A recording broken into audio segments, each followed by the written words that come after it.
Ya Jeremías 6:16, la escuela hebrea, mis hermanos, pues acá una vez más el privilegio, el placer de poder estar aquí reunido con ustedes, Nadine Hasuri, su hermano y amigo desde el Valle de Tennessee. Pues acá pues contento de participar aquí una vez más y compartir esto con ustedes.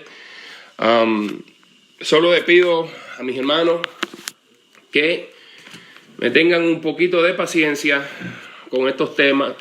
Algunos hermanos pues ya están haciendo sus investigaciones, están recibiendo en otra fuente, eso es bueno, ¿ok?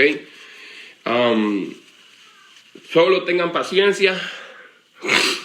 Esto no es un tema, ya voy a poner mi cámara acá un momentito, esto no es un tema para nosotros confundirnos, aunque trae mucha confusión al principio, pero todo se va, en el camino todo se va aclarando y entendiendo, ¿ok? Pues ya no estamos en un nivel de religiosidad, vamos a ponerlo así, ¿no? De seguir, pues, en el mensaje teológico, religioso, sin conocer el fundamento y pues todo lo que hemos venido compartiendo y hablando. Cuando nosotros hablamos de escudriñar las escrituras, pues no podemos escudriñar las escrituras con fuentes teológicas, ¿no? La mayoría de las veces, pues, cuando uno quiere escudriñar, pues uno tiene un libro o tiene alguna referencia o algún comentario, ya sea de pastor, de algún rabino, de algún maestro, ¿no? Que lleva su mensaje fundamentado a la fe, ¿ok? A la fe, a lo que ellos creen, a la tradición, a los dogmas, a lo que le han enseñado, pues, o en la escuela dominical o en algún instituto que fueron a estudiar para ser pastor, etc. El pastor y el rabino tienen como función, pues, ministrar el espíritu de los estudiantes, ¿no? De los discípulos, ministrar el espíritu, mantenerlos pues con una fe viva, que eso es bueno, pero al mismo tiempo pues ministrando el alma, ¿no? El pastor pues tiene ese llamado de ministrar las ovejas, igual que el rabino, igual que porque todos los líderes que están al frente de una congregación, iglesia, etc. ¿Okay? El propósito y el motivo de lo que estamos haciendo no es para derribar la fe, ¿okay? Ni para dejar de creer, ni dejar de hacer lo que nosotros hacemos, que es agradable al Eterno, ¿okay? Que es su bendita Torah, la bendita Torah. Y en el tema pasado, quiero hacer esta aclaración que dimos sobre el Éxodo, basado en el libro pues de Shemot, que ya se empezó pues la parashá ya hace un par de semanas atrás sobre Éxodo. Vamos a seguir hablando de parashá, pero no de la manera que estábamos haciéndolo antes.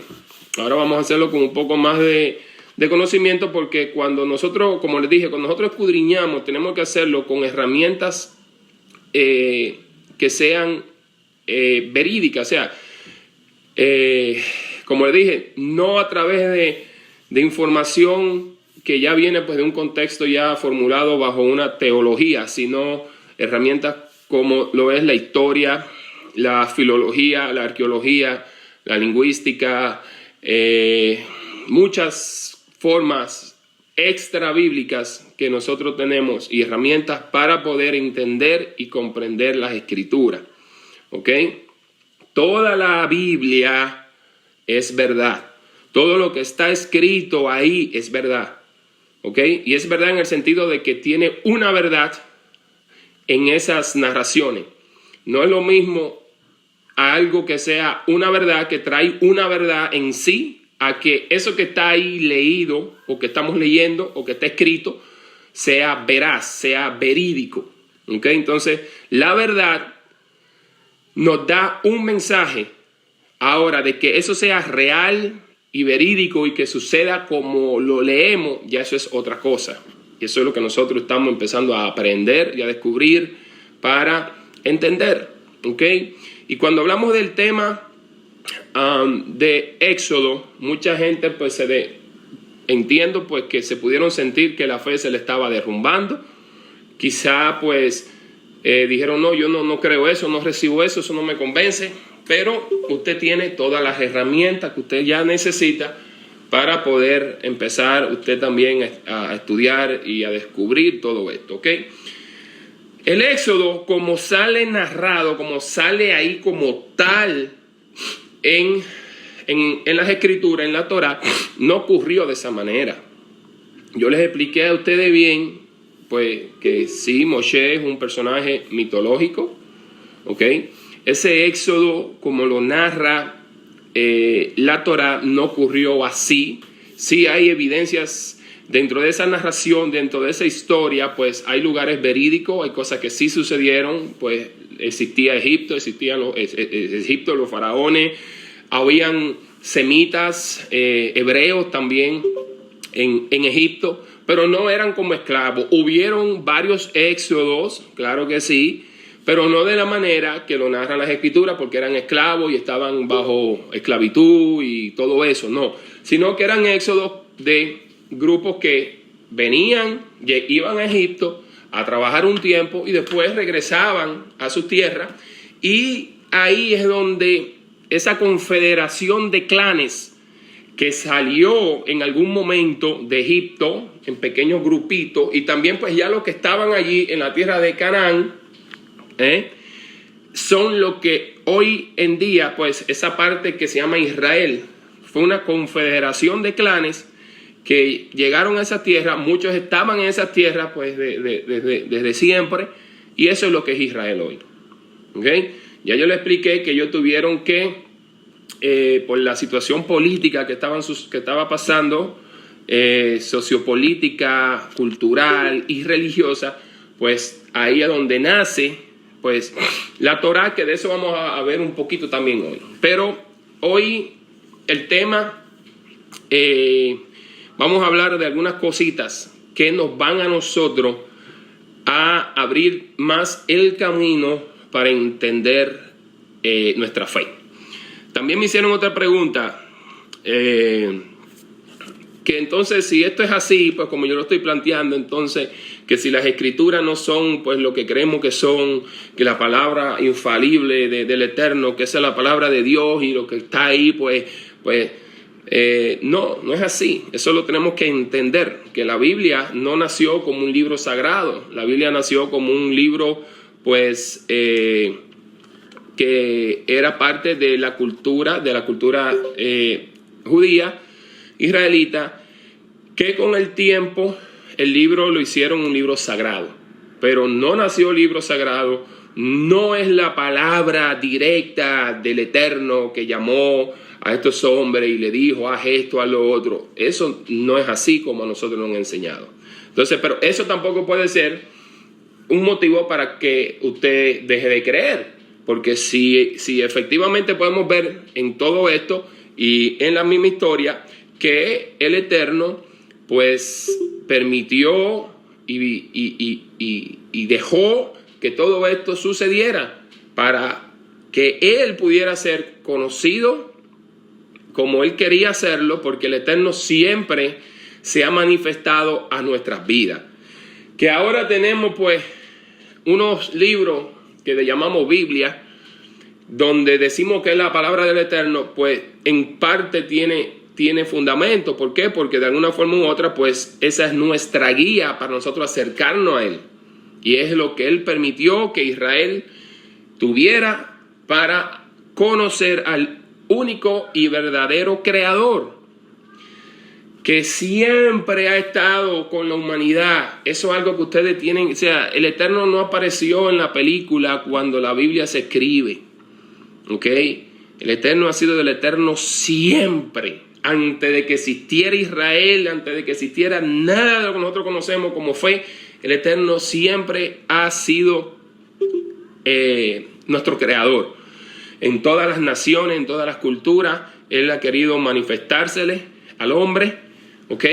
Solo que el hombre es el que ha dado una mala interpretación o le han puesto otros nombres, lo han mirado de otra forma, un tipo de adoración y devoción diferente a la que verdaderamente él pide, ¿ok? Y todo eso era de acuerdo a la cosmovisión que tenían los antiguos. Y hoy vamos a hablar de un tema muy importante también que tiene que ver con geografía e historia. Y entre lo que les voy a explicar de geografía e historia, pues vamos a entender muchas cosas. Creo que el tema está muy importante. Es uno de los primeros, es el primer tema, lo que voy a compartir con ustedes hoy es el primer tema que a mí me tocó en el seminario con la Universidad de Jerusalén, con la Universidad de Ciencias Bíblicas de Jerusalén.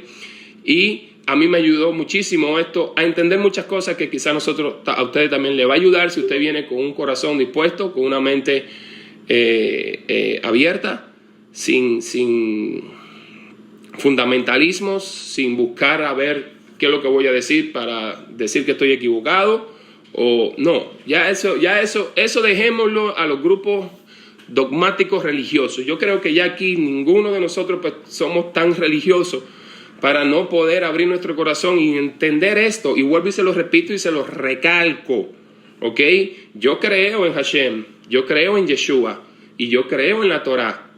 Ese es mi fundamento y es mi autoridad. Ahora, que yo crea diferente a como creen la religión es diferente. Eso sí se los digo, pues, y de eso se trata. Para eso vamos a estar aquí reunidos, para nosotros poder entender todo esto y poder ser bendecidos verdaderamente con todo esto. Porque cuando usted entiende las cosas, pues eso le trae bendición a usted.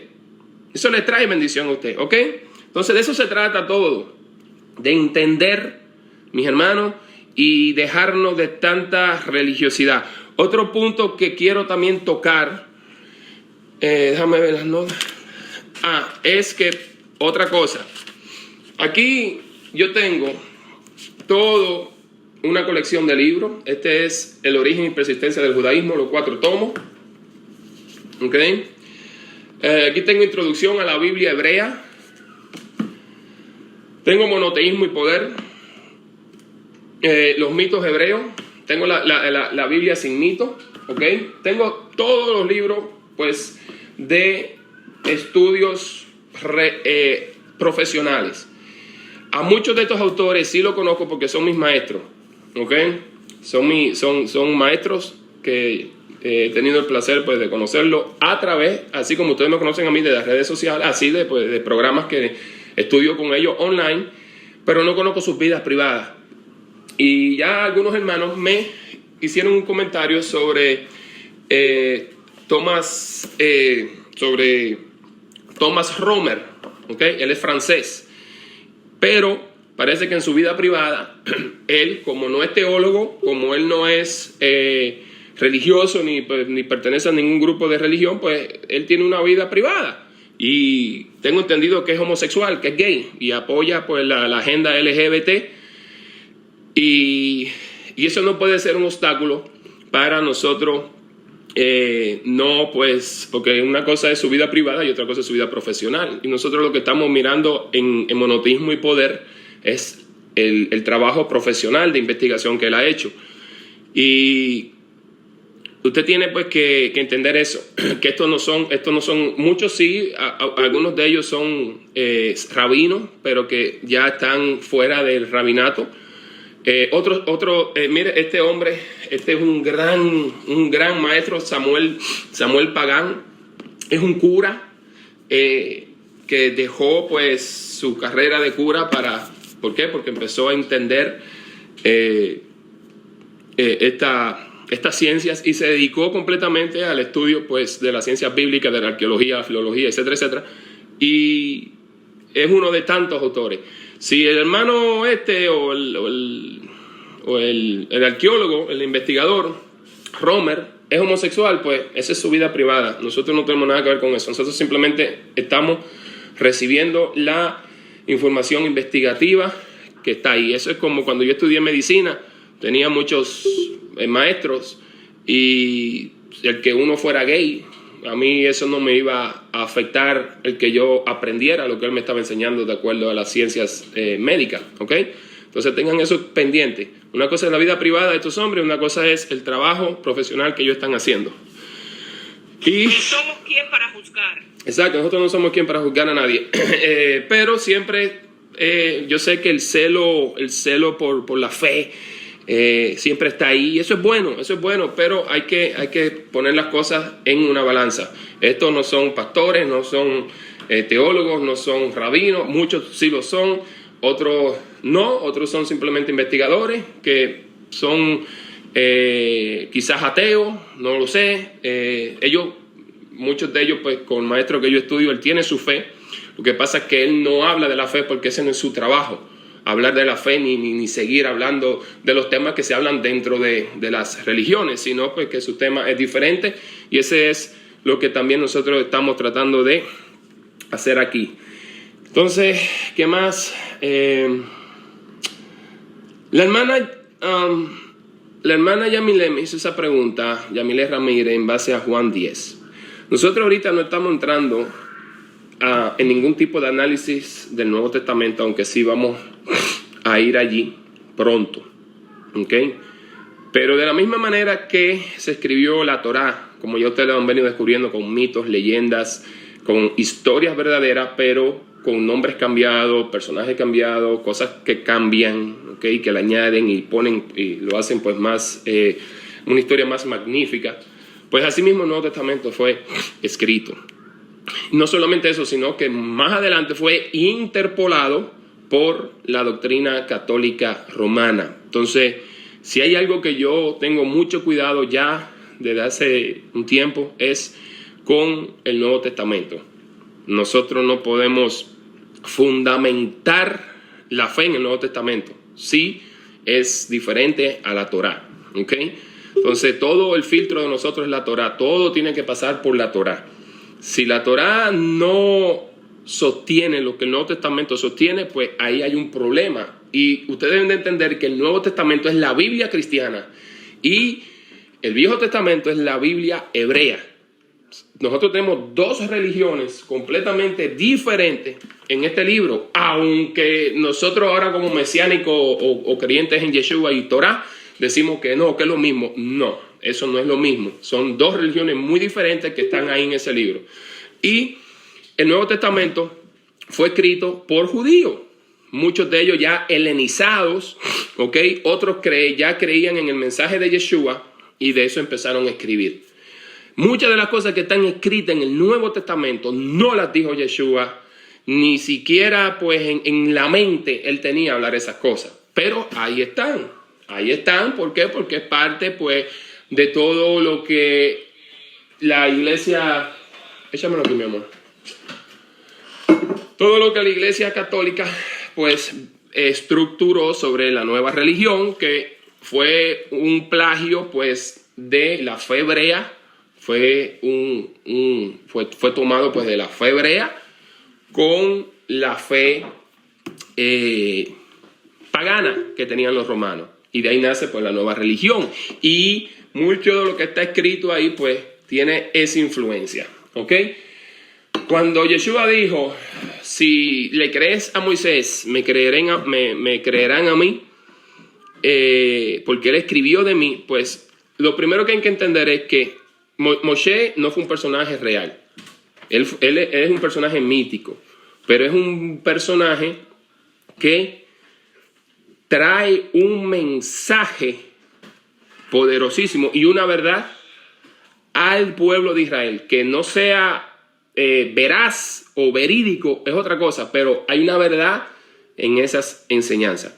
Eso es lo primero, ¿ok? Moshe fue un personaje mítico. Que Yeshua haya dicho eso, pues sí lo dijo, sí lo llegó a decir en verdad, porque quiero que sepan que el libro de Juan es un libro completamente diferente a los otros tres evangelios, ¿ok? El libro de Juan es uno de los más, no de los más antiguos, sino de los últimos que se escribió. No fue Juan el discípulo de Yeshua, sino fue un gnóstico. El libro de Juan es un libro muy gnóstico y muy místico. Hay mucho misticismo ahí en ese libro y mucho gnosticismo también de la manera como el autor veía a Yeshua. Y era un judío, conocía la Torá. Acuérdense que la Torá y todas esas historias de la Torá, aunque no sean veraz, ¿ok?, tienen un fundamento para Israel. Y ese era el fundamento de Israel. Eso era lo que Israel creía. Por eso nosotros vemos pues que en el Nuevo Testamento hay muchas cosas que están en la Torá. Y la mayoría de las cosas que Yeshua sí dijo son de la Torá. Él no dijo nada nuevo ni dijo nada diferente a la Torá. ¿Ok? Y sí, Yeshua también, pues si era un judío, fue un judío, sabemos que era un judío, pero un judío formado y crecido y pues en el judaísmo. O sea, para Yeshua, aunque Yeshua sabía pues que todo eso era escrito de la manera, porque en aquellos tiempos sí se sabía, nosotros ahora lo estamos descubriendo. ¿Okay? Porque han pasado muchos años, han hecho una religión, un fundamento completamente diferente de todo lo que está escrito ahí, pero en los tiempos antiguos pues ellos sí sabían sus historias. Ellos, por favor, nosotros no, porque nos las escondieron con la religión y nos trajeron un Cristo, nos trajeron una religión, un dogma, un infierno, un Satanás, todo eso, pues en eso que está fundamentada nuestra creencia. Pero recuerden que fue escrito por judíos y muchas de las cosas que están ahí en el Nuevo Testamento, pues claro que van con lo que dice la Torá. Fue escrito por judíos. Pero no necesariamente Yeshua, cuando dijo que Moisés escribió de él, pues fue cuando Moisés dice, o supuestamente dijo, que de entre ellos iba a salir un profeta como Moshe, ¿ok? Y que a él tenían que escuchar. A él debían de escuchar, ¿ok?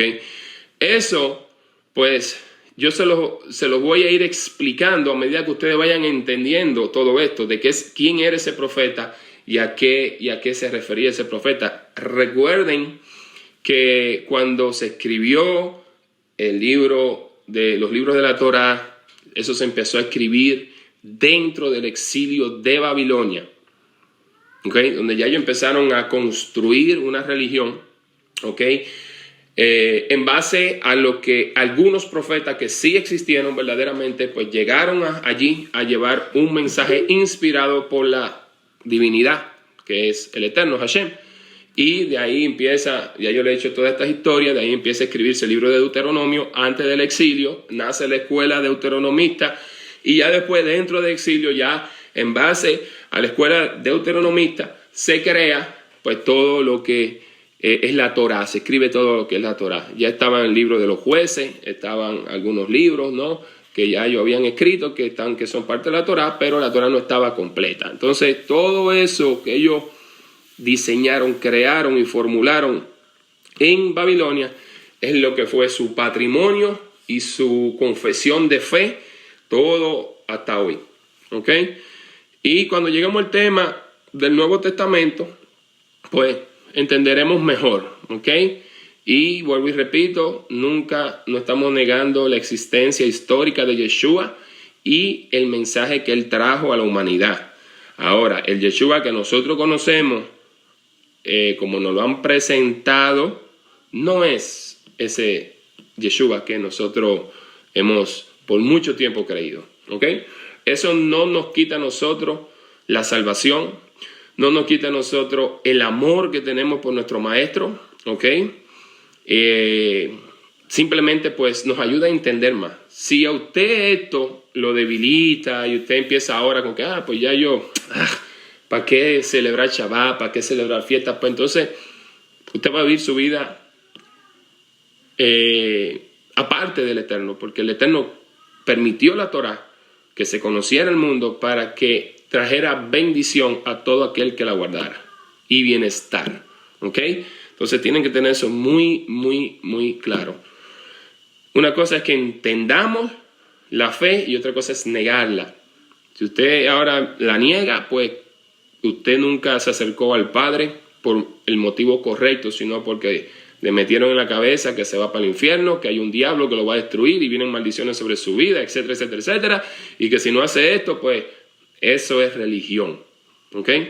Así que vamos a empezar hoy ya con el tema, dejando estos punticos pues aclarados, o más o menos aclarados. Si usted tiene otra duda, cualquier otra cosa, pues al final haga todas sus preguntas, vaya formulando sus preguntas, sus comentarios, para que en una manera ordenada y correcta podamos ir respondiendo. ¿Ok? Entonces vamos a compartir, vamos a hablar hoy sobre la geografía. Voy a quitar mi cámara para que se pueda ver la foto. Déjame bajar acá. ¿Ok? Vamos a hablar hoy de geografía y desierto. De lo que es el desierto, entre otros puntos que son pues parte de este tema de hoy. Y quiero empezar diciendo que a ustedes sí los conozco, pero yo desconozco el que me ve por Facebook, el que me ve por YouTube o me escucha por el iBooks o cualquier forma que me puedan ver o escuchar. Yo desconozco el trasfondo religioso de cualquier hermano, ¿ok? Como dije, a excepción de los que ya tienen un tiempo estudiando conmigo, que hemos estado aquí pues un tiempo, conozco su trasfondo de fe, etcétera, etcétera. Yo solo pues les pido que entiendan algo, ¿ok? Ahí tengo un vecino tocando haciendo bulla allá afuera, ¿ok? Solo les pido que entiendan pues que estos estudios de ciencias bíblicas no son estudios basados en la fe, ¿ok? Ni en el dogma, ni en la teología. Usted no me va a oír muy frecuentemente hablando de teología o de ningún tipo de religión, ¿ok? Lo que vamos a hacer es, vamos a hablar desde el punto de vista, o sea, no vamos a hablar desde el punto de vista de la fe, sino que vamos a aproximarnos al texto bíblico como buenos investigadores, ¿ok? Como investigadores bíblicos, con sed, con hambre de conocer la verdad. Y no la verdad religiosa, sino la verdad verdadera de lo que tenemos en las Escrituras. Entonces, como dije, yo pues respeto y respetamos todos aquí las creencias y trasfondos religiosos de cualquiera que nos pueda estar mirando o escuchando, ya sean pues judíos, mesiánicos, evangélicos, católicos, mormones. En general se respeta cualquier creencia que usted tenga y se le ama también, ¿ok? Así que eso quede muy claro. Esto no van a ser reuniones ni enseñanzas, ni temas de fe, ni teología, ni nada de eso, pero sí, más que todo, temas científicos, temas profesionales, que nos van a llevar a nosotros a un entendimiento mucho mayor, poderoso y beneficioso para nosotros, ¿ok? La primera parte del tema que vamos a tratar hoy, pues, es la parte de la geografía bíblica. Y vamos a entender, pues, el concepto de geografía, dije biografía, no, geografía bíblica. Y vamos a entender ese concepto de geografía bíblica o del levante. Yo más adelante les voy a explicar lo que es el levante. El levante es lo que pasó con Israel después de Babilonia. Ellos se levantaron y fue donde nació pues la nación literal pues de Israel, como se conoce hoy. Ok, ¿qué es geografía? Si usted busca en cualquier diccionario, en cualquier página lo que es geografía, usted va a ver que es la ciencia que estudia y describe la superficie de la Tierra en su aspecto físico, actual y natural, o como lugar habitado también por la humanidad.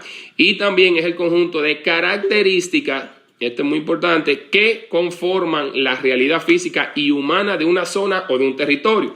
El territorio que vamos a entender es el territorio del Oriente Medio, ya que este fue en el territorio de la antigüedad donde nace la Biblia. Es ahí, en esa foto, en esto que usted ve aquí, me imagino que todos pueden ver la foto, a donde nace la Biblia, ¿ok? Y ahí vemos, pues, que la tierra de Israel está aquí en esta partecita donde dice Canaán. Eso es lo que es Israel, esta parte acá, donde está el punto rojo. La tierra de Israel, pues, no es el único país que aparece en la Biblia, ¿ok? No solamente de Israel se habla, sino porque también aparecen naciones como el Líbano, Siria, Egipto, Moab, Amón, Edom, ¿ok? Y algunos imperios, y en especial el imperio de Babilonia. ¿Ok? Así que es extremadamente importante entender la naturaleza de los pueblos que están en contacto con la Biblia. ¿Ok? Muy importante. Y por eso es que deberíamos de ser muy puntual en esto. Y usted dirá, ¿por qué eso que tú estás hablando es importante? Muy buena pregunta, cualquiera que diga eso. Porque los pueblos que interactúan con el pueblo de la Biblia impacta sobre ellos de una manera muy grande. Y como en muchos casos, y como Israel y Judá eran pueblos pequeños, pues estos fueron influenciados por grandes naciones como lo fue Egipto, Babilonia y Asiria. Y estas influencias dejaron huellas muy grandes en la Biblia.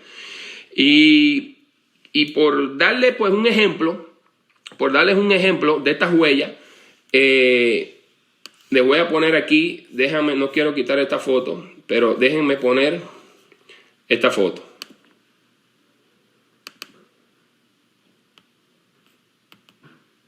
Mira, se abrió. ¡Wow! Ahora sí, la pude abrir. Ahorita no me quería abrir. Ok, ¿qué es esto que ustedes ven aquí? ¿Ok? ¿Qué es lo que usted cree que es eso? Cuando usted ve esto, pues ahí nosotros pues decimos, eso es un querub. ¿Ok? Es un querubín. Pero este es el querubín hollywoodense. Este es el querubín de las películas de Semana Santa. ¿Ok? Esto es lo que nosotros nos han enseñado, que es un querubín occidentalmente. ¿Ok? Pero un querubín no es lo que nosotros estamos mirando en pantalla. ¿Ok? Un querub no es eso. Un querub, ¿ok? Un querubín era un animal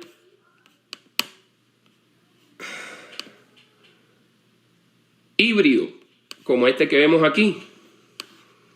Esto que usted ve ahí, eso es un querub. Era un animal híbrido con cuerpo de león, ¿ok?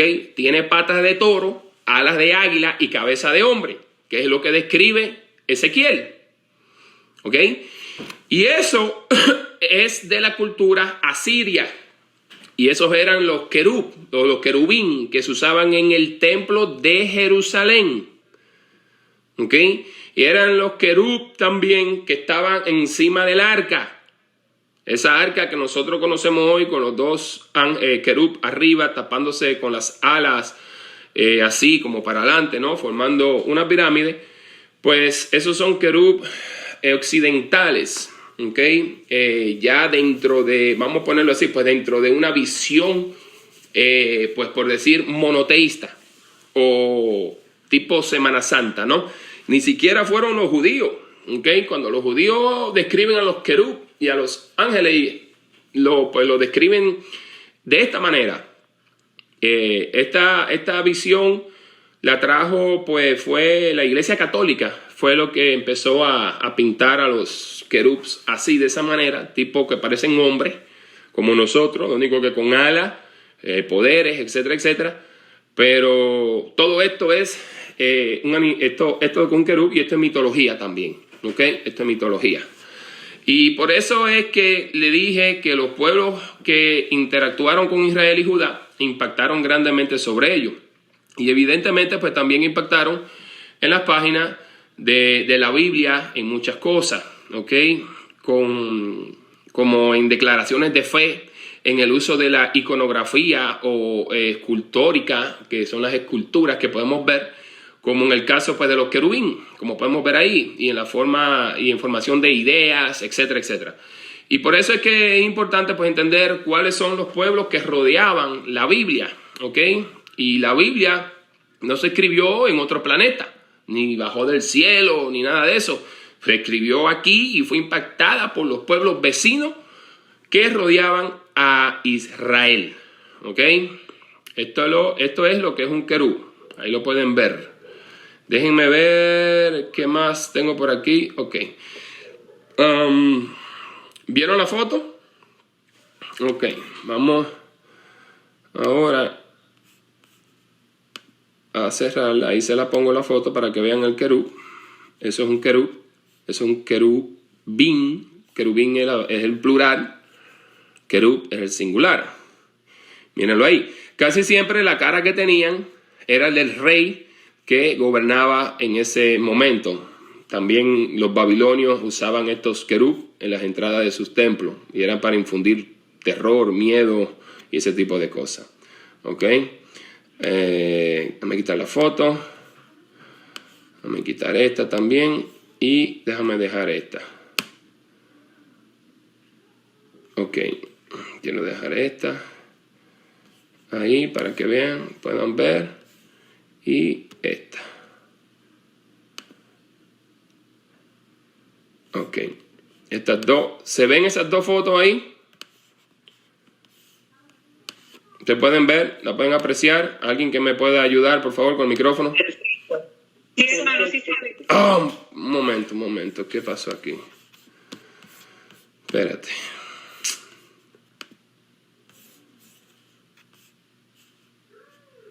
Déjame volver a abrirla. Ok, ahí están. Perfecto. Ok.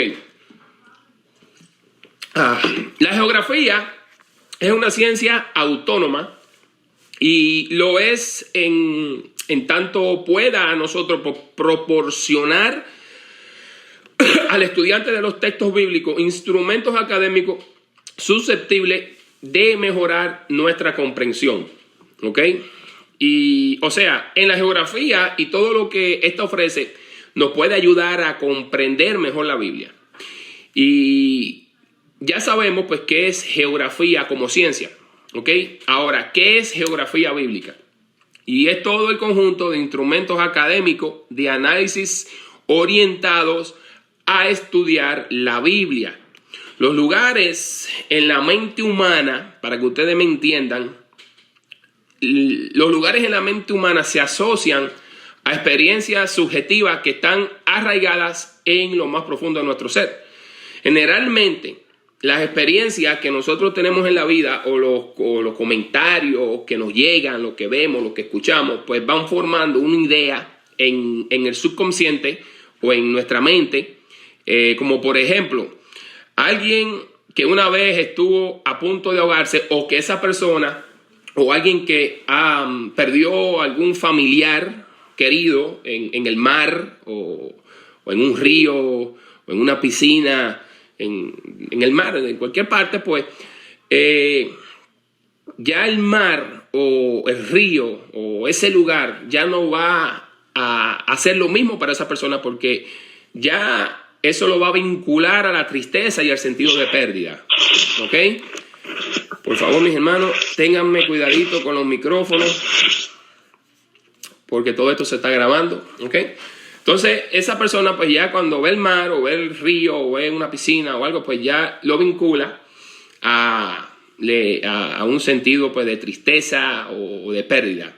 Y yo les menciono, si yo le menciono a ustedes, por decir Las Vegas, ¿ok?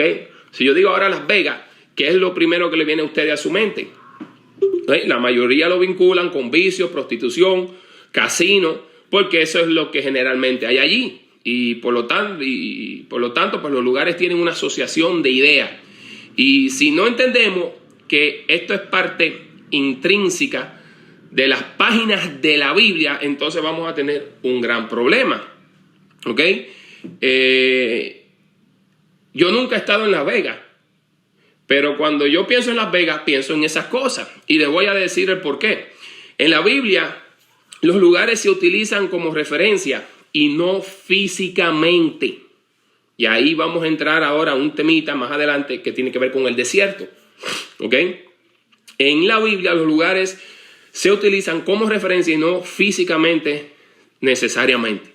O en todos los lugares. ¿Ok? Como les voy a explicar, no siempre que la Biblia habla del río, por ejemplo, no es que se refiera literalmente o que esté hablando del río, sino de lo que el río representa o significa.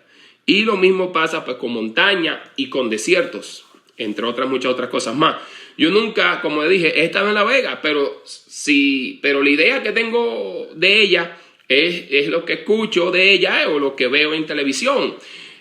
Asimismo, si usted piensa en París, lo que le viene a la mente rápido es la Torre Eiffel o el País del Amor. Y nunca hemos quizás estado en París, pero eso es lo que usted tiene en su mente de París. Lo mismo sucede con Disneyland. ¿Ok?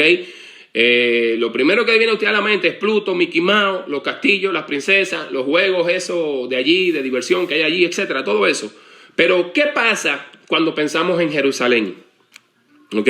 ¿Qué pasa cuando pensamos en Jerusalén? Pues toda la Biblia tiene asociaciones que no son tan evidentes como nosotros pensamos. ¿Ok? Y déjenme mostrarles aquí los imperios en esta foto. Déjenme mostrarles los imperios. Un momento, espérenme.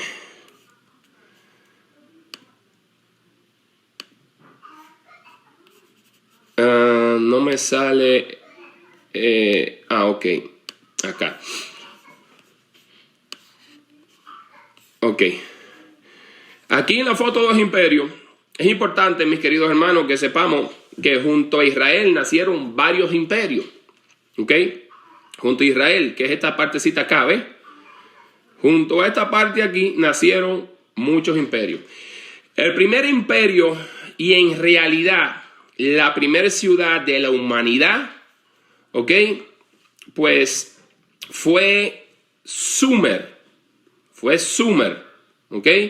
A Sumer la podemos ver en esta área aquí. Esta área de roja. Esta área roja, ¿ok? Es Sumer, lo que era la antigua Sumeria, la primera civilización del mundo, de donde supuestamente salió el patriarca Abraham, de Ur, de los caldeos. Pues esta parte pertenecía a Sumer. Y ayer quise mandar un mensaje, pero se me fue un poco difícil. Quizás el viernes que viene, sí, en la noche vamos a tener una reunión y vamos a analizar, ¿ok? Los escritos sumerios, para que ustedes vean cómo los escritos sumerios influenciaron a los demás imperios, y no solamente los demás imperios, sino que influenció fuertemente en la escritura de la Biblia hebrea. ¿Ok? Eso va a ser un estudio que vamos a hacer el próximo viernes en la noche. No va a ser un estudio así didáctico como estoy haciendo ahora, sino que vamos a leer. Les voy a poner el PDF y lo vamos a leer ahí. Y de lo que leamos vamos a ir ya nosotros, porque ya usted va a tener ya un entendimiento mucho mayor y va a poder asociar los mitos del Génesis con las historias de Sumer, de la mitología sumeria. ¿Ok? Entonces, este imperio de Sumer fue entre más o menos el 3500 o 4000 al 2000 antes de la era común. Cuando digo antes de la era común, eso es lo que se conoce hoy como antes y después de Cristo. Antes de la era común, después de la era común. ¿Ok? Cuando Sumer termina, le sigue Sargón de Akkad, el rey Sargón, que de ahí es que se toma al personaje mitológico de Moshe, ¿ok?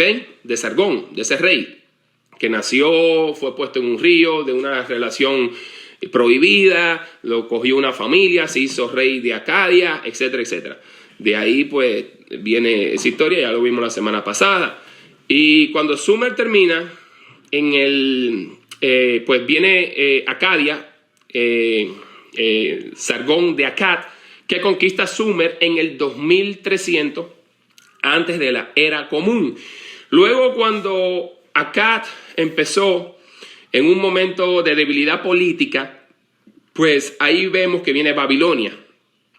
En el 1800 al 539 antes de la era común, vemos al imperio de Babilonia, que no es el imperio de Babilonia que llevó a Judá cautivo todavía. Son dos Babilonias, es Babilonia y Neobabilonia, al igual que pasó con Egipto, fueron dos veces imperios. Luego que termina, se debilita Babilonia, vienen los asirios, del 1350 al 612 antes de la era común. En verdad, pues ya estos dos imperios, Babilonia y Asiria, coexistían los dos, solo que Babilonia estaba en el sur y Asiria en el norte de Mesopotamia. Luego de Asiria viene Neo-Babilonia, ¿ok? Que no era el imperio de Babilonia. O sea, el rey Nabucodonosor no era del imperio de Babilonia, sino del Neo-Babilonia. Y es ahí donde ese imperio fue el que se llevó cautivo a Judá. Y finalmente, pues viene el imperio persa en el 530 al 330 antes de la era común, y que más adelante es conquistado por Alejandro Magno, o sea, por los griegos, por el imperio griego. ¿Ok? Estos imperios están vinculados a la Biblia. Evidentemente Sumer y Akkad, pues no directamente, porque por lo antiguo que eran imperios muy antiguos, todavía no existía Israel cuando aquello, pero ellos dejaron su influencia en los demás imperios, ¿ok? Y de ahí Israel es que saca toda su mitología y toda su historia. Pero sí tenemos en la Biblia palabras del imperio acadio, como por ejemplo Edén, ¿ok? La palabra jardín de Edén es una palabra sumeria que significa huerta, un lugar donde tú puedes sembrar, cosechar y todo eso, ¿ok? Ese jardín de Edén no es algo hebreo, sino es sumerio. Y con esta introducción vamos a entrar al tema de fondo. Y quisiera preguntar si hasta aquí, ¿ok?, quedó claro la introducción, o si alguno tiene alguna pregunta para poder pasar pues al próximo tema. ¿Ok? ¿Hay alguna pregunta? ¿Algún comentario?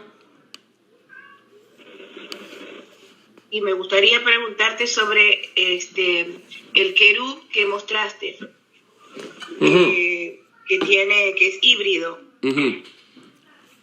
Aquí está. Dime, ¿qué quieres saber? ¿Cómo lo encontraste? Porque cuando pones querubín, te sale un querubín como el primero que mostraste. Tú pones querub antiguo. Tú pones en Google querub antiguo. Mira, déjame ponértelo acá. Pero entonces cuando me sale eso, porque yo lo encontré, pero estaba puesto dentro, habían dos, al lado de una puerta. Ajá. De un lado y otro del otro. Entonces lo que a mí me sale cuando abrí ahí, la información que me salió, dice que es el llamado diablo. ¿Cómo se dice esto? Son demonios. No. Eso de demonio y espérate, que esto no es. Y cosas de esas, pues eso ya viene de la Iglesia Católica. Pero que eso no tiene como que no es un ángel, en otras palabras, no son ángeles. No, estos eran animales híbridos que no existía. Esto no existe en la vida real. Esto simplemente era como ellos lo veían. Y la forma como ellos ven, estos son los querub católicos y estos son los querub hebreos, lo que verdaderamente es un querub. De ahí es que los hebreos tomaron eso de los querub. Lo que pasa es que los católicos lo trajeron de esta manera. Y eran esculturas que se hacían a las entradas de los palacios. Aquí, ¿ves? Como está esta aquí. Sí, algo así fue que lo encontré parecido. Y la razón por la cual ellos ponían eso ahí era porque eso los protegía a ellos de las invasiones de los enemigos. O sea, era una forma mística de ellos protegerse. Dice que ellos lo protegían, eran protectores de espíritus maléficos. Exacto, eso era lo que ellos creían, lo que ellos pues entendían de todo eso. Pero también también existía Belcebú. Belcebú, ¿sabes quién es? Dice, como vemos tanto en el caso de Belcebú. Belcebú, pues ahí para hablar de Belcebú, pues eso ya tuviéramos que entrar en el tema del Nuevo Testamento.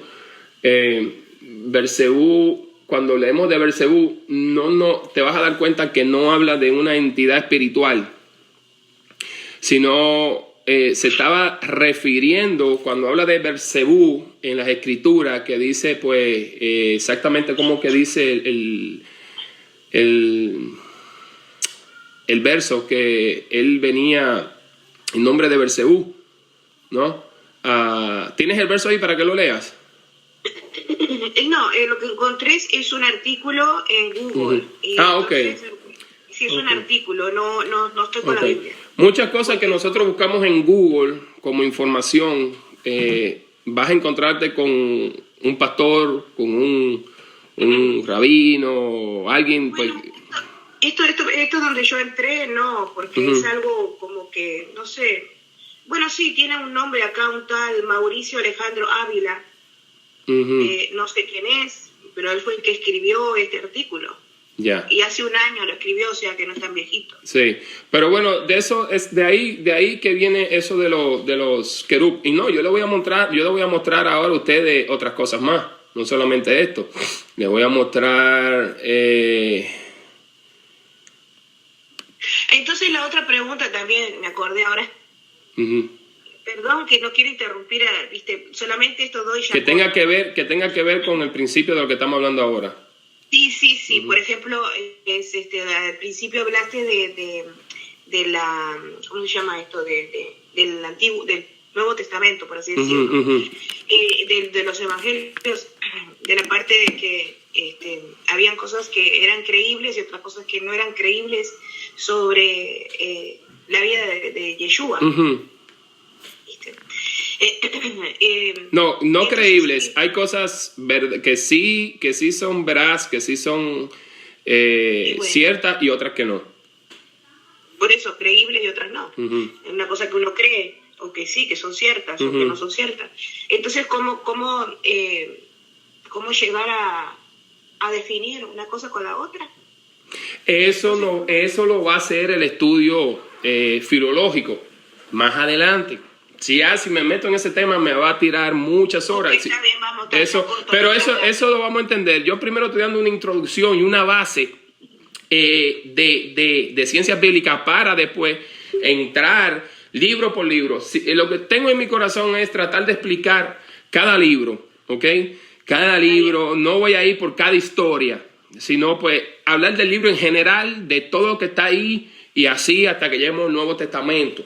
Yo sé que el tocar el Nuevo Testamento, eso nos va a tocar a nosotros la fibra más interna de nuestro corazón y de nuestras emociones, porque vamos a hablar cosas que por años y años han estado arraigados en nuestro ser almático y que muchas veces eso puede ofender nuestra alma, porque es lo que hemos creído toda la vida. Porque antes de nosotros estar en la Torá éramos cristianos o otros católicos, pero veníamos de ahí, de Cristo, ¿no?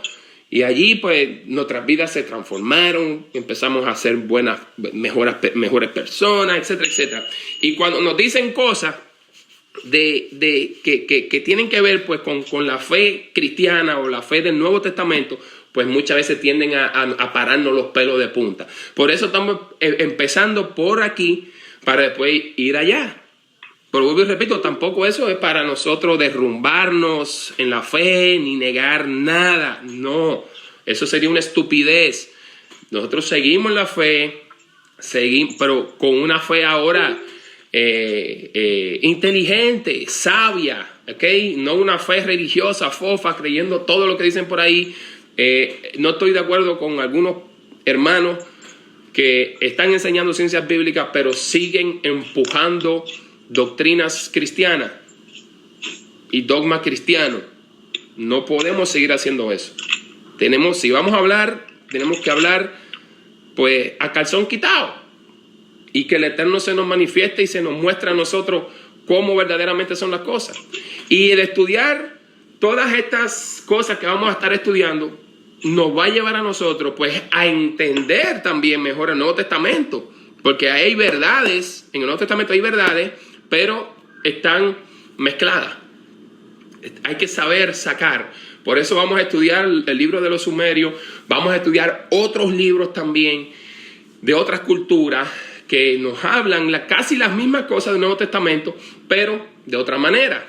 No es que sea ni así ni asado, simplemente que hay un mensaje general en todo lo que estamos estudiando. Ok, vamos a seguir. Yo te prometo, Estela, que ese tema lo vamos a entender bien, pero hay que llevar un orden para no confundirnos y no mezclar una cosa con la otra. Ahora estamos pues en esta partecita, aunque sí vamos a tocar... Nadine, dígame. una sugerencia, no pregunte en lo que está enseñando, no haga la pregunta. ¿Tienen preguntas o están entendiendo? Espera que termine y después hacemos la pregunta. Ok, pues vamos a dejarla todo para el final, ok. Vamos a dejarlo al final, vamos ya a seguir, ok. Entonces, haga su pregunta al final, ok. En este Shabbat vamos a analizar bajo una nueva perspectiva qué es lo que significa el desierto en la Biblia hebrea y la geografía simbólica y teológica que tiene el desierto. Presten atención a esto, por favor, que no es muy difícil de entender y esto nos va a nosotros a llevar pues a ver a Yahvé, la deidad del desierto. Vamos a ver la historia de Jacob y Esaú, que todo sale de aquí, ¿ok? Y Israel es un país desértico, completamente, ¿ok? Israel es completamente un país desértico.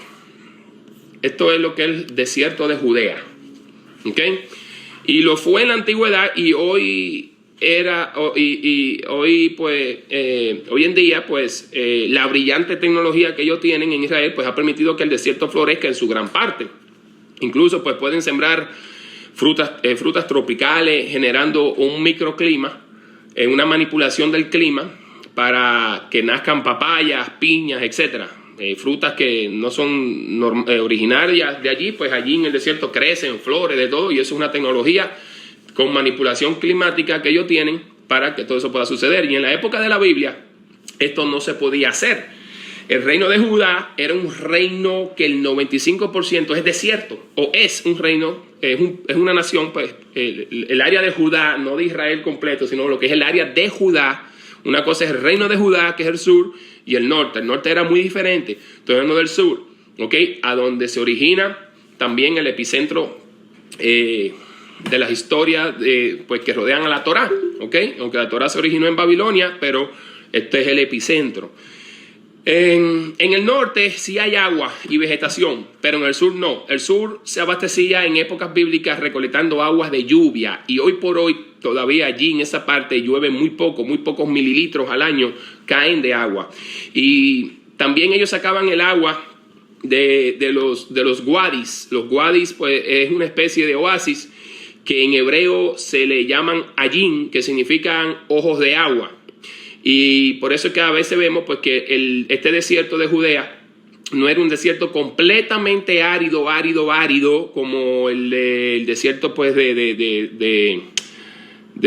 ¿cómo es? El desierto de... ¿Cómo que se llama el desierto ese de Arizona? El de aquí de Estados Unidos, que es bien árido, y otro por allá que está en Arabia, el desierto de Arabia. Del Sahara, exacto, que es bien árido. Este desierto de Judea no era así, un desierto donde habían, podemos decir como una estepa, una estopa, donde habían ciertos lugares que habían aguas subterráneas que caían de la lluvia, que formaban como unos agujeros, y ahí se acumulaba el agua, y de ahí nacían pues algunas hierbitas y cosas de esas, pues que allí los animalitos comían, y los pastores llevaban allí a pastar a las ovejas, a las cabras, etc. En el norte sí hay agua por los montes nevados del Líbano, y el deshielo de esto pues hacían en el norte que venían del norte de Israel, pues estos hacían ríos desde el Líbano. Esta agua que corría formaban ríos, y habían 3 ríos, que estos 3 ríos desembocaban en el mar de Galilea. Y el mar de Galilea, que en verdad no era un mar, sino que es un gran lago, ¿okay? de agua dulce, después se convierte en el río Jordán. Y por eso es porque el norte era mucho más próspero que el sur. Habían zonas verdes allí, habían agua, había de todo. Y una gran parte del sur era desierto. Y eso es uno de los temas centrales de la Biblia, que posiblemente por no tener la información correcta es que no podemos a veces entender muchas cosas que leemos. ¿Qué representa teológicamente el desierto? ¿Ok? Podemos decir pues que el elemento intermedio entre la cautividad de Egipto y la entrada a Canaán. ¿Ok? Recuerden que el éxodo supuestamente fue en el desierto. Y el ADN del pueblo hebreo o el ADN de la Biblia hebrea, el desierto representa un lugar de intimidad entre Elohim y su pueblo. Vuelvo a repetir, el desierto representa un lugar de intimidad entre Elohim y su pueblo. Los israelitas que se separaron de los egipcios bajo la guía de Moshe, que aún no se había establecido en Canaán, según el relato, forman una comunidad liberada de cualquier influencia extranjera y conocen un tiempo de privilegio, o sea, conocen un tiempo de mucha bendición, de mucho privilegio, durante el cual caminan con Hashem y profundizan la relación que les une a él. Eso sucedió en el desierto. El profeta Jeremías, el profeta Osea y Amós le dice a Israel que Israel era la novia del Eterno, y eso pasó en el periodo del desierto. En la Biblia hebrea se nombran unos 15 desiertos. La mayoría y los más importantes por su extensión pues están situados dentro de la península del Sinaí. El Sinaí no queda, la península del Sinaí no queda en Jerusalén, no está en Israel, está en Arabia Saudita, ¿ok? Y en la estrecha relación con las tradiciones del éxodo de Egipto, como acuérdense pues que esa tradición del éxodo de Egipto pues se relacionan otros desiertos, en esas narraciones aparecen otros desiertos, como el desierto de Sin, ¿ok? Que era donde caía el maná, el desierto de Etán, el desierto del Sinaí, donde se efectuó pues fue pues el monte Sinaí, pues fue el lugar donde la teofanía del Eterno y la entrega de las tablas de la ley con Moshe. Se mencionan también otros desiertos como Farán, Kadesh, etc. Topográficamente, el desierto bíblico es muy accidentado en su mayor parte, pues altas montañas, profundos valles. En la parte del sur del Sinaí, pues hay profundos valles, colinas y bajas montañas, con barrancos muy profundos en el desierto de Judá. ¿Okay? Entonces estaba el desierto de Judá y el desierto del Sinaí. Y Deuteronomio 8:15 describe al desierto de Judá. Y lo describe de esta manera. Cuando usted va a Deuteronomio 8:15 dice: ¿qué te hizo caminar por un desierto? Que te hizo caminar por un desierto grande y espantoso, lleno de serpientes ardientes y de escorpiones y de sed, donde no hay agua, y él te sacó agua de la roca del pedernal. ¿Ok? Ustedes tienen ahí Deuteronomio 8:15 con ustedes. Y aquí quiero hacer un paréntesis en este Deuteronomio 8:15, porque usted sabe a qué es que se refieren las serpientes ardientes. ¿Qué son esas serpientes ardientes que habla ahí la Torá?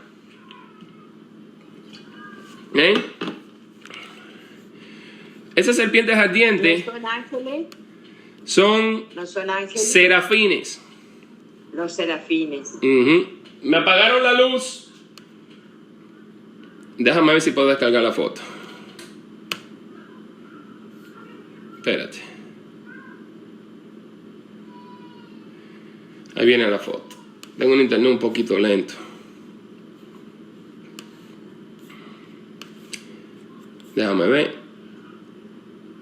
Déjame ver si se abre la foto. Espérate. Vamos a ver. Pues esas serpientes ardientes eran serafines. Pero no me quiere abrir la foto ahora.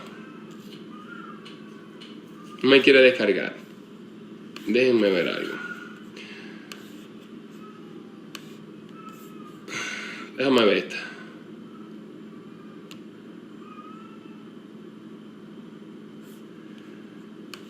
Un momentico. Está lento, dale una sola vez y él abre, pero tienes que... Espera, déjame No le cerrar. des muchas veces.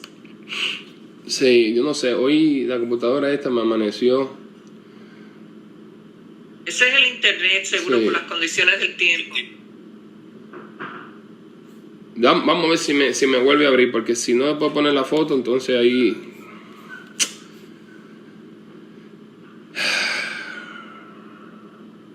No me quiere abrir.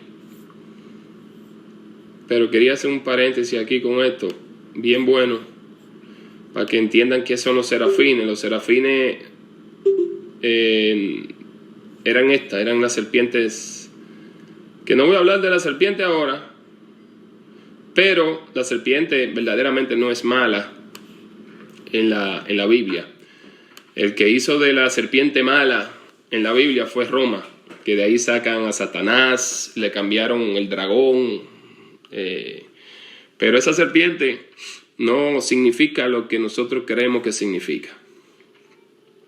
Y ahí pues hubiera sido un buen punto también para la porción de hoy, donde Moshe tira las varas delante de Faraón y se convierte en serpiente, y los brujos de Faraón pues vienen y hacen lo mismo y se convierten en serpiente, y la vara de Moshe pues se come a las demás serpientes.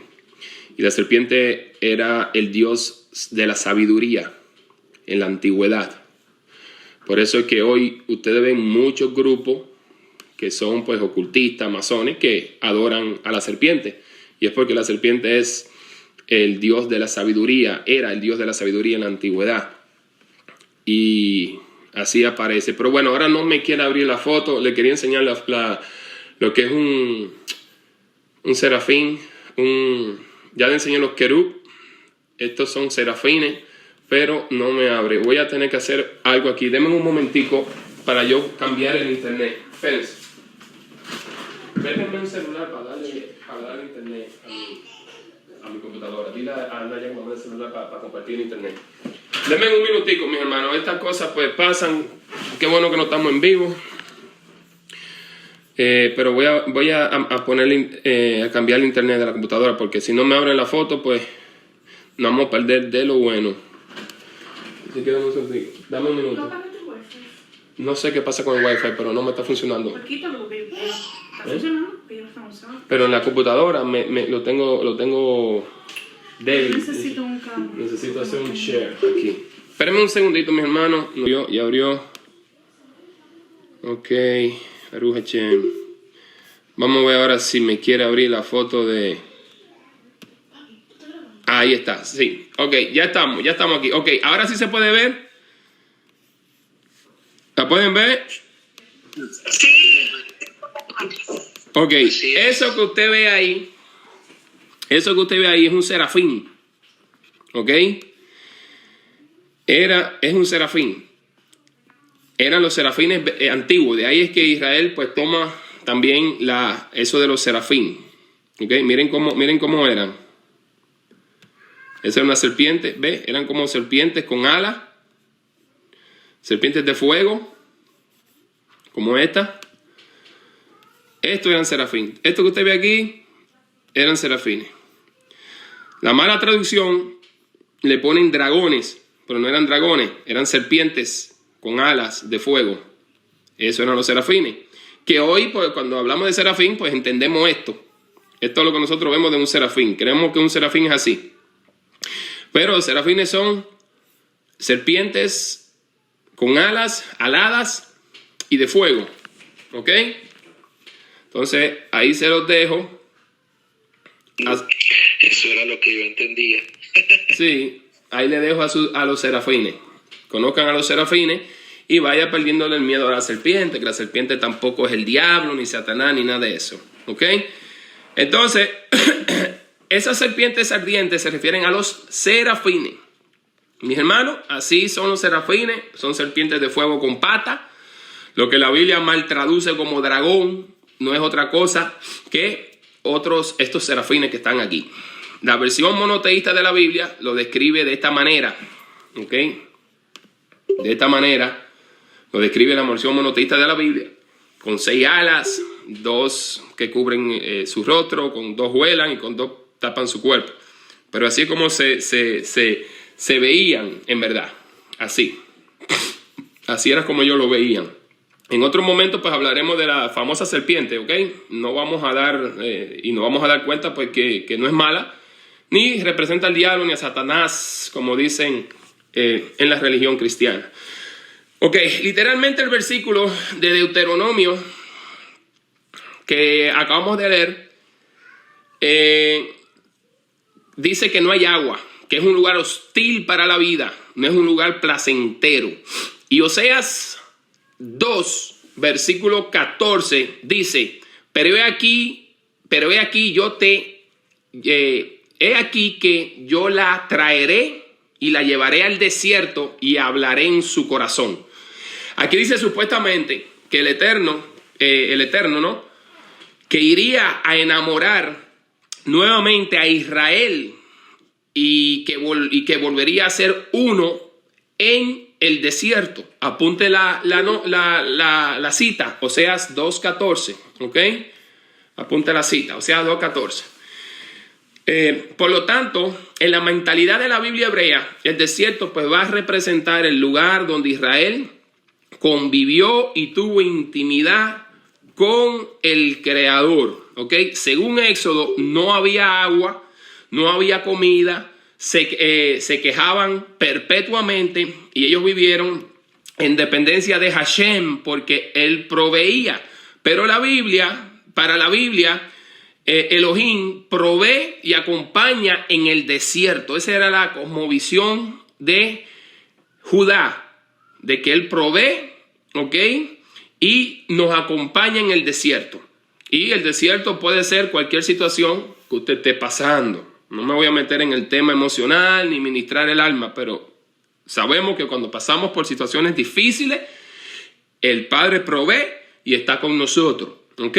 Oseas 9:10: como uvas en el desierto hallé a Israel, como la fruta temprana de la higuera en su principio, y vi a vuestros padres. Ellos acudieron a Baal Peor, se apartaron para vergüenza y se hicieron abominables como aquellos que amaron. Nuevamente vemos otro texto que dice que es Hashem quien encuentra al pueblo en el desierto.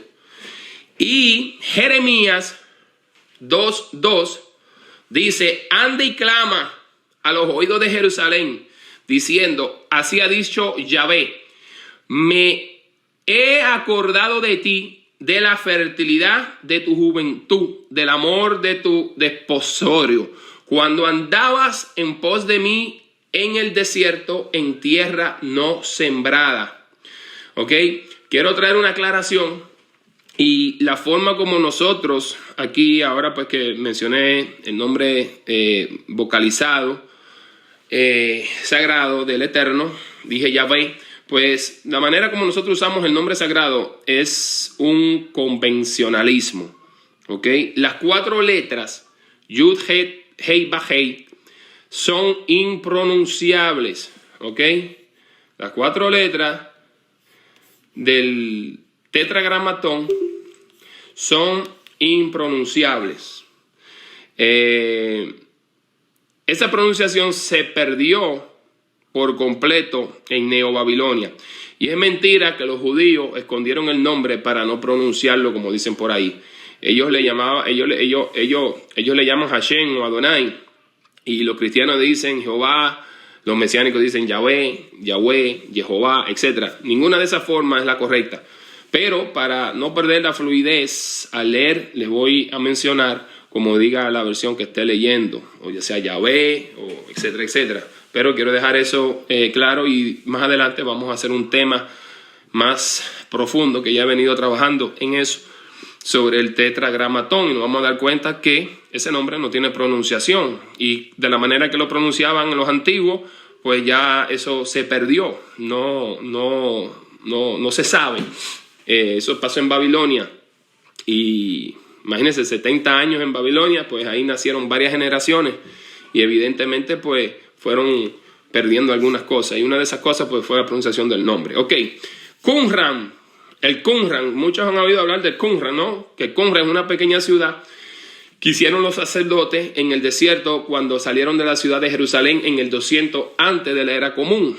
Para ese tiempo pues el templo ya estaba extremadamente corrompido y los sacerdotes abusaban de su poder. Y quedaban algunos sacerdotes honestos y dijeron, vámonos de Jerusalén, esto está podrido, esto va a caer. Un grupo de levitas pues se van al desierto y tienen un gran deseo cultural por escribir libros. Y prácticamente pues escribieron todos los libros de la Biblia hebrea o Tanaj e hicieron varias copias de cada uno. La pregunta es, ¿por qué estos sacerdotes se van al desierto de Qumran? Y la pregunta es simple, porque en la mente y en la teología de Israel, ir al desierto significaba ir a la fuente original de su fe. Y este es el motivo por el cual Abraham se encuentra con Yahvé en el desierto. Jacob se encuentra con Yahvé en el desierto. Moshe se encuentra con Yahvé en el desierto. Y Moshe pastando ovejas en el desierto, cuando se le aparece la zarza ardiente, ahí también fue en el desierto. Eliyahu, el profeta Elías, se fue al desierto. Juan el Bautista vivía en el desierto. Yeshua, ¿ok? Que si algún hermano que no sabe quién es Yeshua, ese es Jesús, el maestro, ¿ok? Pues se fue al desierto. Y nada de esto es casualidad, sino porque para los autores de la Biblia, ir al desierto significa convivir con el Creador.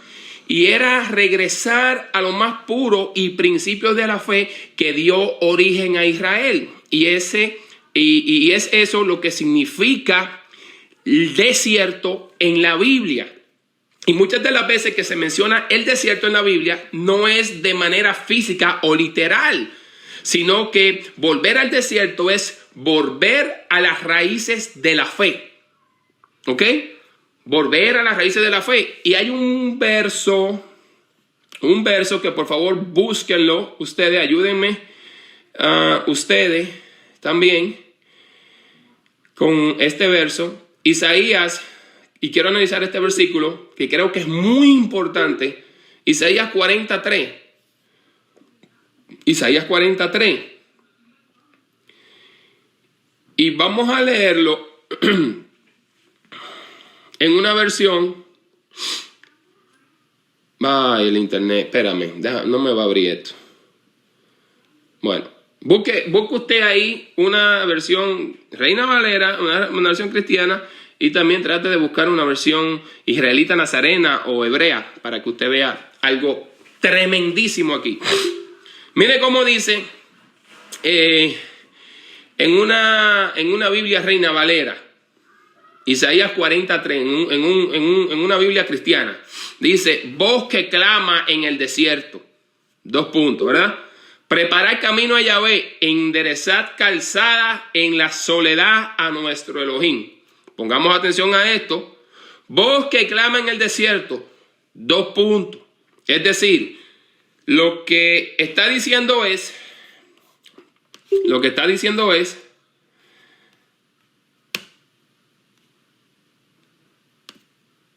a ver.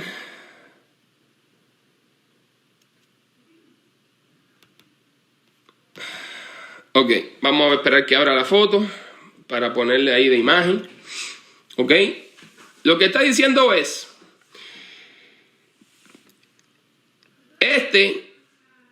déjame ver que salga la foto.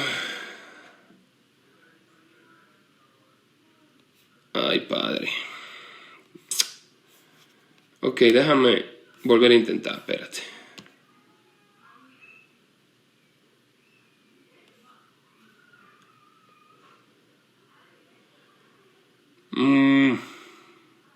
Bueno, lo que está diciendo este verso es lo siguiente. Vamos a ver si sale la foto. Ok. Dice, este es el desierto. Ok. Ahí pues ustedes van a ver el desierto en la próxima foto. Cuando sale, supuestamente lo que está diciendo que del desierto, dice que la voz está en el desierto, ¿verdad? Dice voz que clama en el desierto. La voz está en el desierto y la voz está diciendo vayan y preparen a la ciudad una calzada o el camino de Hashem. Esto es lo que dice el texto y esa es la lectura que se le da comúnmente en el cristianismo. ¿Ok? Voz que clama en el desierto, 2 puntos.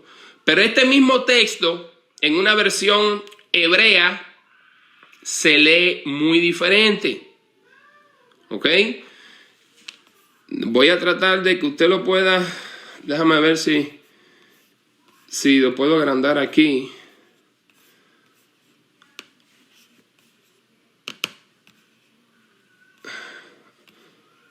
Ahí se puede ver esta fotico, ¿no?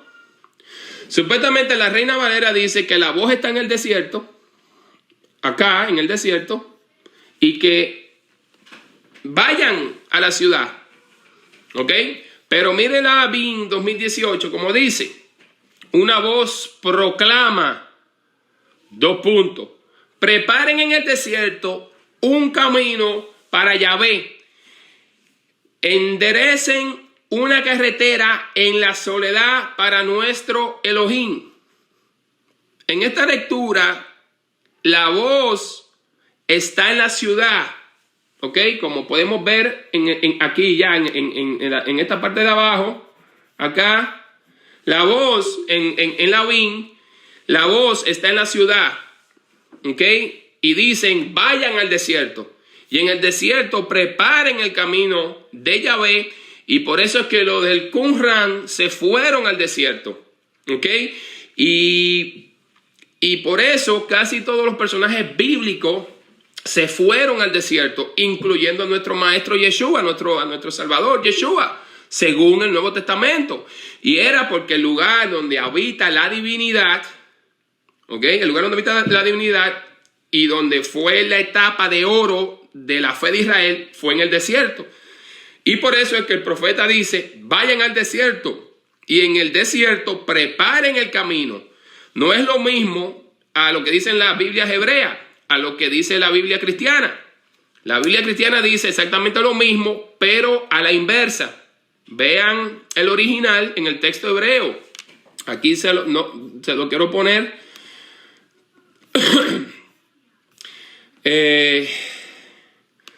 Isaías.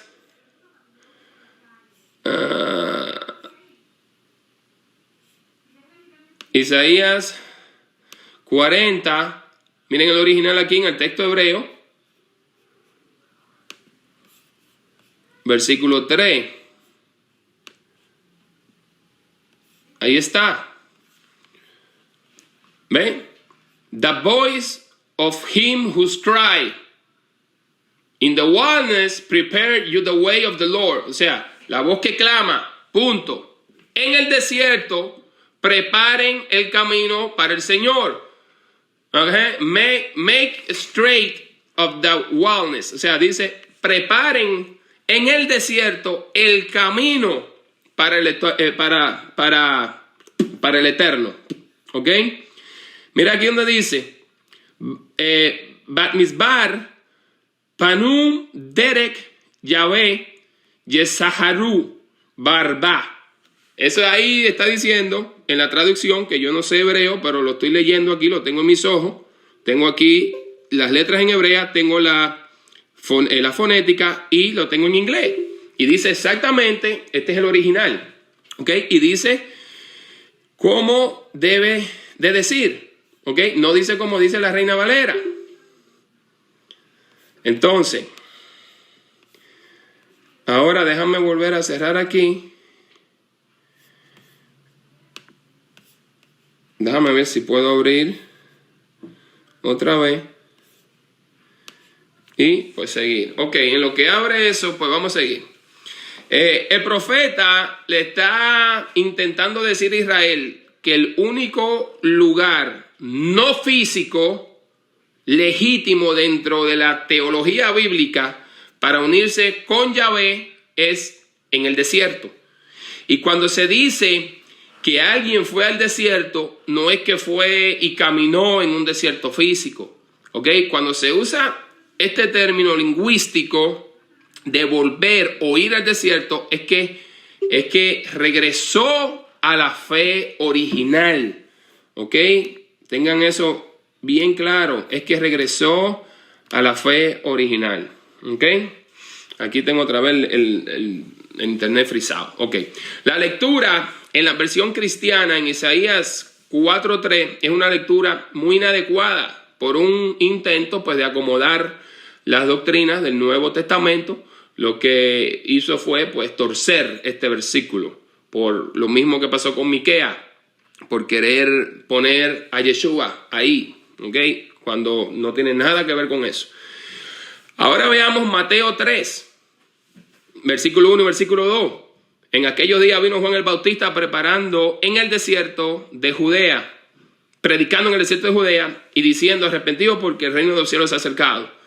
Y Mateo 4:1 dice: entonces Yeshua fue llevado por el Espíritu al desierto para ser tentado por el diablo. Quiero hacer una pausa.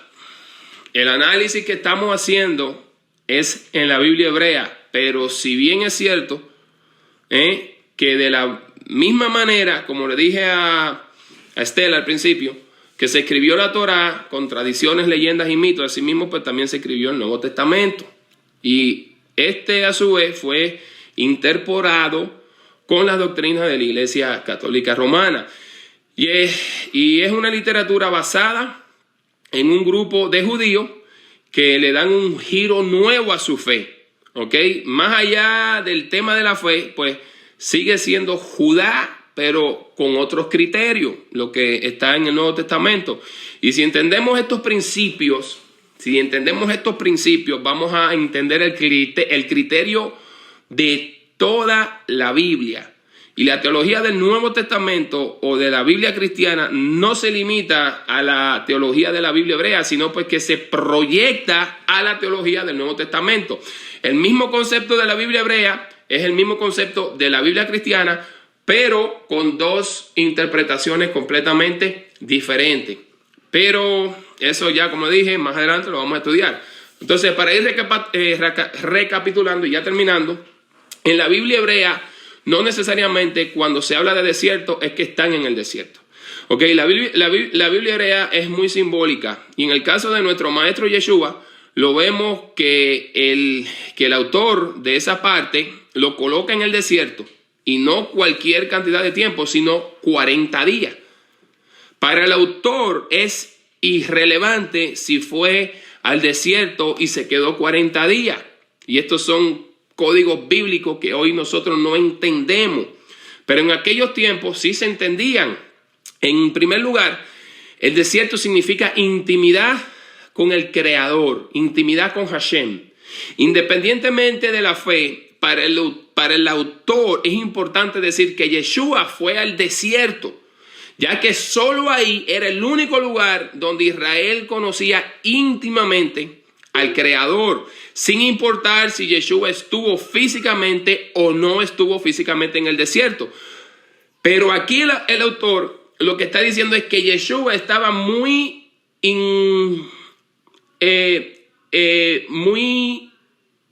¿cómo podemos decir la palabra? Pues muy compenetrado con el Padre. Y el mensaje que fue a preparar al desierto era un mensaje de Teshuvah, de regresar a la fe original. De eso se trataba todo el mensaje de Yeshua, de amar al Creador con todo el corazón, mente y alma, y al prójimo.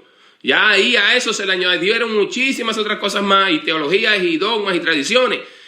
Pero el autor aquí en Mateo 4, cuando Yeshua fue al desierto, nos está diciendo, o sea, que volviera a la fe original. Lo mismo que profetizó Jeremías en el capítulo 6, en el verso 16, de donde nace el nombre pues de este grupo. ¿Ok? Jeremías 6:16, remanente celestial, Jeremías 6:16, que es regresar al Padre. El mismo mensaje de Jeremías fue el mismo mensaje de Yeshua. Pero pero el mensaje que hoy conocemos de Yeshua, de regresar al Padre, no es del todo como se nos ha enseñado hoy. ¿Ok? Ya no hablan más de eso hasta que lleguemos ahí. El número 40 en la Biblia, como casi todos los números, colores y nombres, ¿ok? En la Biblia son simbólicos. El 40 se utiliza en la Biblia de manera constante para indicar el término de un ciclo o cuando algo está completo. Por eso es que el diluvio, vemos que llovió 40 días y 40 noches. Y por eso es que Moshe estuvo en Egipto hasta los 40 años. Luego pasó 40 años en el desierto como pastor, donde conoce en la zarza al Creador. Y luego son otros 40 años en el desierto hasta que muere ya en el camino a la tierra prometida. Eso no es casualidad. ¿Okay? Lo que intenta decir el autor es que Moshe experimentó 3 etapas en su vida. Y una cerró en Egipto. La segunda, él a solas en el desierto como pastor, conociendo a Yahvé. Y la tercera, ya como líder de Israel y guía. Si verdad Moshe hubiera sido un personaje real, el autor no le hubiera interesado tanto la edad real a la que, con la que Moshe salió de Egipto, sino que el autor pretende decir que Moshe completó 3 ciclos perfectos de su vida. El número 40 aparece más de 80 veces en la Biblia, de esta misma forma simbólica. ¿Ok? Aquí está en la foto otra vez. Ok, déjamelas ahí. Aparecen de esta misma forma simbólica. ¿Ok? Y cuando ponen a Yeshua 40 días en el desierto, lo que pretende decir el autor es que la formación y relación que tenía Yeshua con la divinidad se completó exitosamente. Quizás el maestro estuvo en el desierto, pero no necesariamente 40 días. ¿Ok? Ya que estos 40 días son simbólicos. Quizás estuvo 3 días, una semana, pero no 40. Esto es una manera de llevar un mensaje al lector. Y el autor lo que está diciendo es que lo que hizo, lo hizo completo, perfecto y correcto. ¿Ok? Yeshua fue judío. Los autores de la Biblia eran judíos. Por lo tanto, ellos piensan como judíos. Y eso debe de contestar a la pregunta de Juan 10 que me hizo Yamilé.